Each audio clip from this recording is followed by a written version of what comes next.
Hi, I'm Ellen Shutt, Managing Director of GOED, and I'm here today with Jeff Crowther, a longtime partner of GOED with HPA Global. So welcome, Jeff. Hello, Ellen. How are you? Great to be Hey. here. Great to see you. Yeah, happy to see you.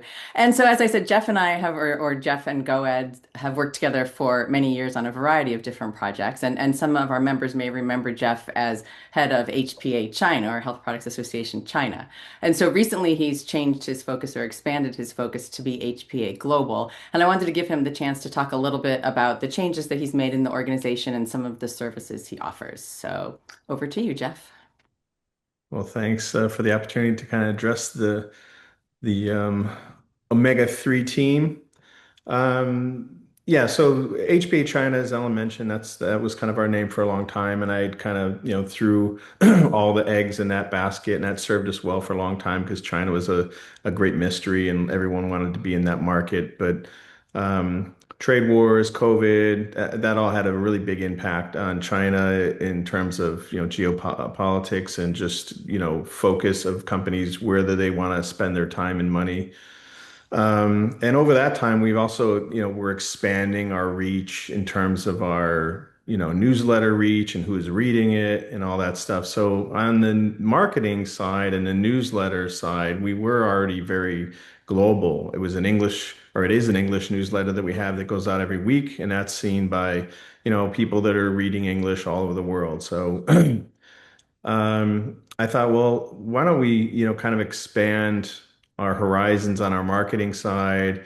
And we made some other adjustments. We also got a longtime partner of ours, CRS. We got as a platinum member of our group now and a strategic partner. So through them, we also offer a variety of other services that we didn't do before such as, so I just want to differentiate between benefits and services. So if you join our group as a member, you get benefits, and those benefits don't have any additional costs other than that annual fee that you pay. Services are offered to both members and non-members. Members, of course, get preferential pricing. They save over 10% usually on that type of stuff. So those services are based on dietary supplement approvals, nutritional ingredient approvals, label reviews, all that kind of stuff in the US, China, EU, Japan, and Korea. So we cover all those bases, and being a member, most of those type of services cost a lot of money. Like for example, a Blue Hat registration for a finished product in China takes about 3 years or so, and it'll cost over $150,000. So just getting 10% off of that, right there pays more than pays for the membership, obviously. Our memberships aren't that high.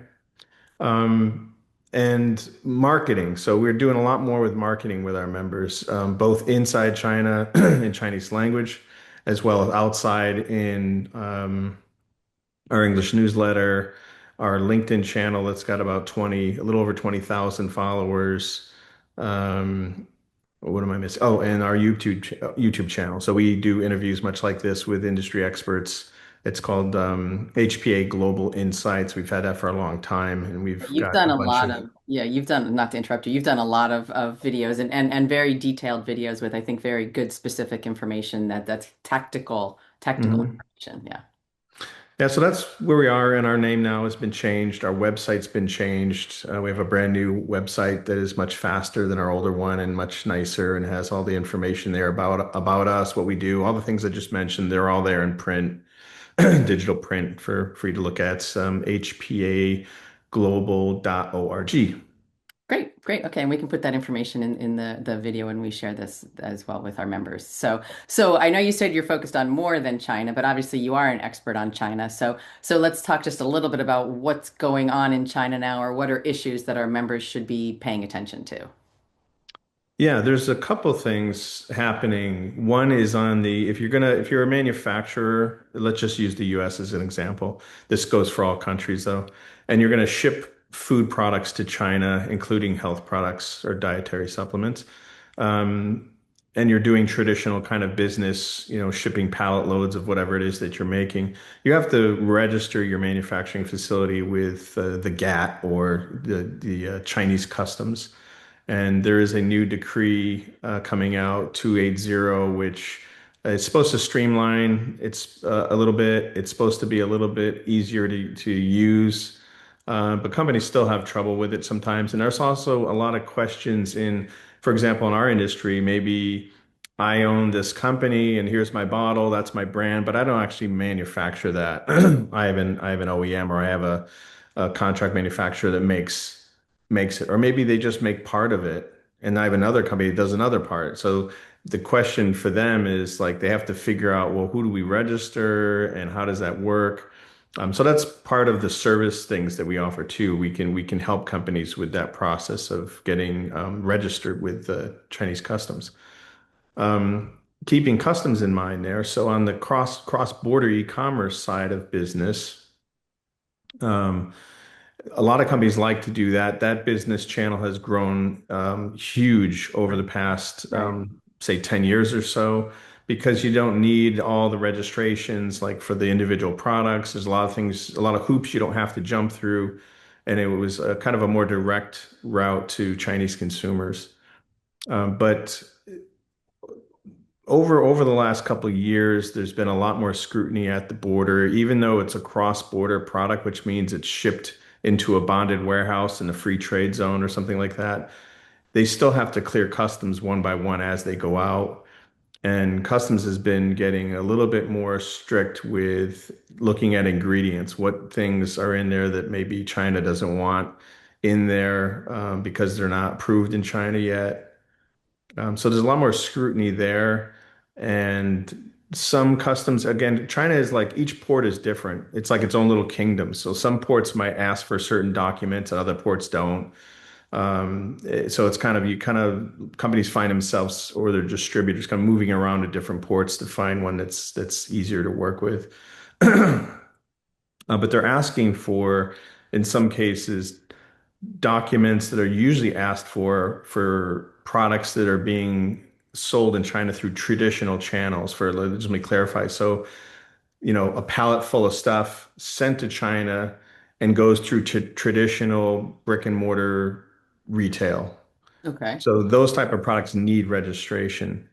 They also need the manufacturer to be registered with customs, which that part's free. You just have to go online and do it, and you have to make sure you're doing it the right way. But um, so in the past, they never asked for any of that in terms of if you're doing cross-border, they never asked for, the blue hat registration for the product or foreign manufacturer registration for customs. But sometimes they are. And there's been more, some of our members, distributors in China are asking them for that foreign manufacturing registration for customs. But when you do that, it's going to, in some cases, trigger that product now should be a registered product, but it's not. So there's a lot of confusion, I think, currently, just listening to different people and talking to our partners in China about that. So that's something that really companies need to really proactively look at that and to make sure they're being on top of all those kind of subtle changes. Otherwise, risk being kind of barred from the market, if you will. Right, right, right. Well, because we had heard for the cross-border changes, and it's still kind of nebulous and mysterious, but if it has something to do with what's approved in the home country going into China, that's not exactly what you're talking about, though. Have you heard something like that? That if it's coming from Australia and it has to be on the market in Australia before it could go into China? Do you? Yeah, well, that's always been the case. Cross-border products were supposed to be, they're supposed to be sold in country of origin for at least 1 year. Oh, okay, So that's okay, always been the case. Has it been followed? Are there ways around that kind of, right, okay. fudging the paperwork? Yeah, I'm sure Mhm, companies are doing that. mhm. But one of the reasons that they're getting more strict with this cross-border channel is the fact that it's grown so much. In the past, let's just talk about the overall market for a second. So in the past, the retail channel was always champion. It was always the biggest channel. So if you look at the pharmacy channel in China, that's where the majority of supplements were sold through pharmacies and high-end supermarkets. And then next would be the direct sale companies were always huge in China, Amway and Herbalife, all these guys. Right, right. They're still big, but their market share is dwindling. just because this cross-border is such an easy way for consumers to shop. Hmm. And then it also gave them access to so many brands that were never in China before from the US and Australia and Germany and all over the place. Um, so that um, shift, meaning now cross-border, you have to be a foreign product. You can't be a Chinese product and play in the cross-border. But a lot of Chinese companies, I don't know if any of them actually been, I think some of them have been caught maybe, but what they were doing is manufacturing the product in China, shipping it overseas. Yep. Best case scenario is a Chinese brand have a contract manufacturer in the US make the product for them and then ship it to China through cross-border, Hmm. or have it made in Australia or Europe or wherever they wanted to make it. Worst case is they're making the thing completely in China, shipping it out about face back to China through cross-border channels with an English label on it or a French label, whatever, Hmm. and trying to break into that, cross-border channel to make some profits of their own.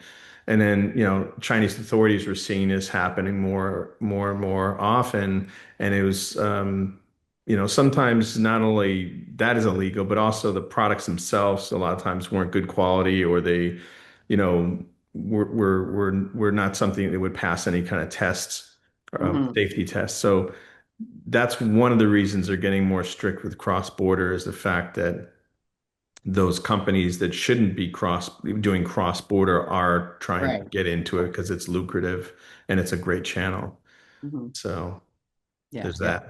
And it makes sense that they should be being everything should be more scrutinized, and you want to make sure that the products are quality. The challenge for our members is just the knowing what you have to do. So, I mean, I think that's where maybe hopefully you can come in and help some of our members because China is still pretty challenging to understand Yeah. whether you're trying to get product into there or I guess figure out how to get your facility registered. I mean, there's certainly issues that I know our members deal with. So it's a good conversation for us to have that members can reach Mhm. out to you for advice and help with some of the challenges that they're having.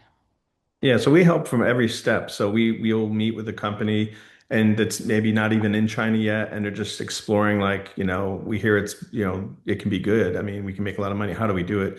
So we'll start there with companies sometimes that just walk them through the different ways that they can approach the market. So they'll have a good understanding of going back, talking to their team and saying, okay, here's the three different scenarios Jeff proposed as a market entry strategy. This one seems to fit us best. And Hmm. then come back to us and say, yeah, we'd like to go this way. And then we can start to introduce them to some third-party companies in terms of like distribution or cross borders or third parties or TPs that help them actually set up, websites, help them set up social media in China, get things rolling, help with marketing, and get the business actually rolling.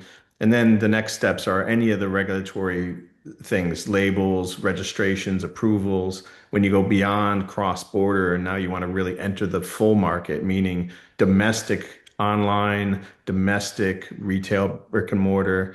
Now you need registrations, you need approvals. We can go with that and help with all that stuff too. So pretty much the whole from A to Yeah. Z, we can Yeah. kind of help those companies with that process. And that's we work with finished products and ingredients. Currently, we have more ingredient members than finished product, but in the past, we always had way more finished product members, that we worked with over the years, like Jaro and GNC and all these, different Mhm. companies, to help them with their China business. Okay. Well, good. I'm glad this came up in the conversation because I think we have member brands as well as ingredient companies that are interested in understanding the market better. So Yeah, I'll and make those sure are that two you're different things. yeah, completely different things. But I'll make sure they know how to contact you and include some information when we share this video with members. But I think this is really good information. So thank you for sharing, and it's good to catch up and learn more about your expanded business. So thank you. Thank you. Thank you for the opportunity. Always a pleasure.